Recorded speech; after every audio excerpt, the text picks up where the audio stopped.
Hi, I'm Julie Winter-Paez, the team leader of the JWP group at RE/MAX Property Pros, and welcome to our buyer seminar. I'm going to go through with you the process of buying a home in northern Wisconsin, and along the way we're going to have some other professionals join us just so you can get some other points of view as well. But we'd like to kind of walk you through the process of making the decision and then eventually buying a home. It can be a little bit complicated, but we do everything we can at the JWP group to make it as smooth, pain-free, and fun as possible. So saddle up and let's get ready to go. Okay, our first step when you are looking to buy a home is to actually make the decision and acknowledge that you're ready to do it and you're excited, you're prepared, and you're committed to the process. And that's really the first step in the home buying process.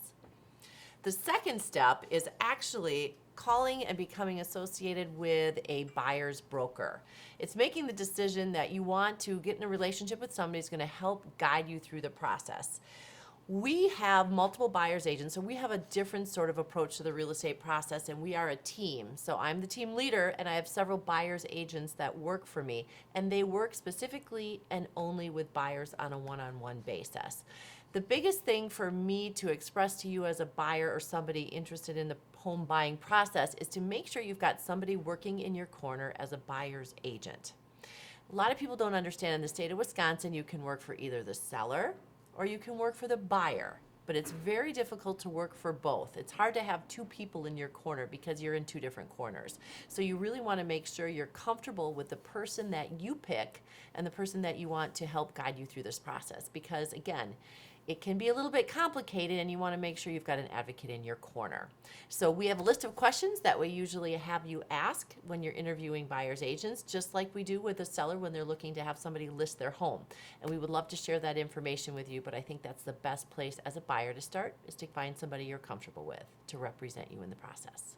The third step in the home buying process is actually the pre-approval. So before any realtor or any buyer's agent puts you in their car and starts taking you around and showing you houses, they really should make sure that you're pre-approved to buy a house. So the next step is really to get comfortable with a local lender, and I always recommend a local lender because they understand septics, they understand wells, they understand easement roads, private drives, shared access. They understand a lot of the weird nuances that we have in the Northwoods.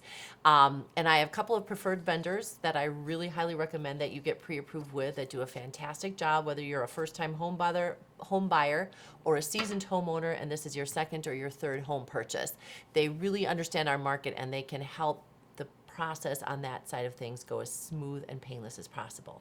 The biggest reason why I strongly believe as well that you should be pre-approved, especially if you're a first-time home buyer, is let's say that you have somebody go out and show you 4 or 5 homes on a Saturday.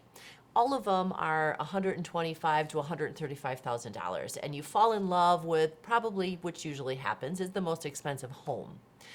Well, you go back to the bank now that you want to make an offer on this property and you find out that you're only approved for $110,000.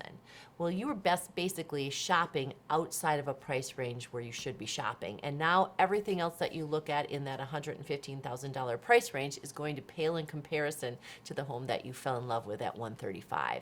So knowing what you can afford and really shopping within a reasonable price range is what's always recommended, and what helps you manage your expectations so you don't end up falling in love with something that you simply can't afford.